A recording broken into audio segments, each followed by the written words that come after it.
One of the most impactful offensive tools in PvP, Barbs. On the surface, they may seem too costly, utilizing entire turns, if not entire Loomian, solely for a couple of layers that could be eradicated with the plethora of removal opportunities available.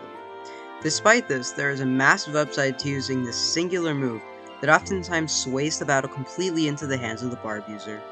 I'm Pampey and I'm here to show you all why Barbs are broken and how you can abuse them to your advantage. Those unfamiliar, Barbs are a field hazard that damages opponents on the swap-in, like icicle traps, except they can stack up to 3 times. 1 layer equates to 1/8 of your health, 2 layers equates to 1/6 of your health, and lastly, 3 layers equates to 1/4 of your health and damage. So, what makes them so impactful? Well, the answer to that lies in the lack of reliable hazard removal. As you know, Barbs and other field hazards can be removed through the use of moves like Gust and Burn Up. There are dozens of Loomians that have access to these types of moves, so why can't any of them pull it off reliably? Well, it all comes down to 2 specific Loomians. First off, Seer Knight. Seer Knight's sheer power allows it to forcefully set up Barbs and blow past would-be walls that would otherwise stop it in its tracks. Utilizing its base 102 attack, further compounded by Awakening, Seer Knight is able to completely annihilate Barb removal such as Stratosaur and Moray.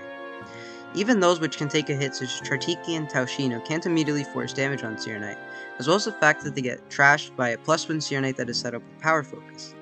So how do you beat Seer Knight? There are a few hard counters, despite how specific they are.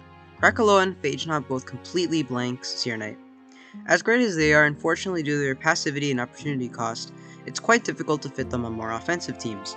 On the topic of which, Eruptodon and Fiskarna are solid offensive answers to Seer Knight, although they somewhat struggle against it. Eruptodon takes little damage, though it has no recovery, which means it could be worn down, as well as the fact that Mudslides can be blocked with an air type.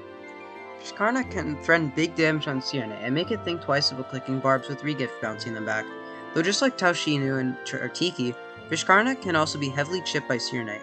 It does not possess the reliable recovery those two have. Despite this, Eruptodon and Fiskarna are some of the more reliable Seer Knight answers. So what about Gobidemic? How does it maintain Barbs with its meager offenses? One move, Provoke.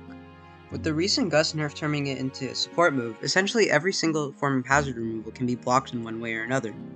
All of Gust, Burn Up, and Teardown can be stopped through a single Provoke, guaranteeing Gobidemic's Barbs stay up.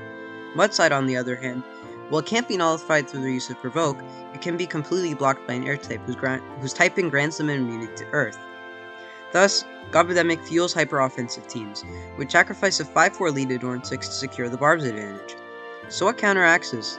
To put it frankly, practically nothing. The only way to guarantee that Barbs stay off is to lead with a Mudslide user, which forces the Gobidemic to switch out. Yet even then, Gobidemic has access to Hypnotize, which shuts down the Mudslide user, allowing the Gobidemic user to secure at least 1 layer of Barbs, assuming they hit their Hypnotize.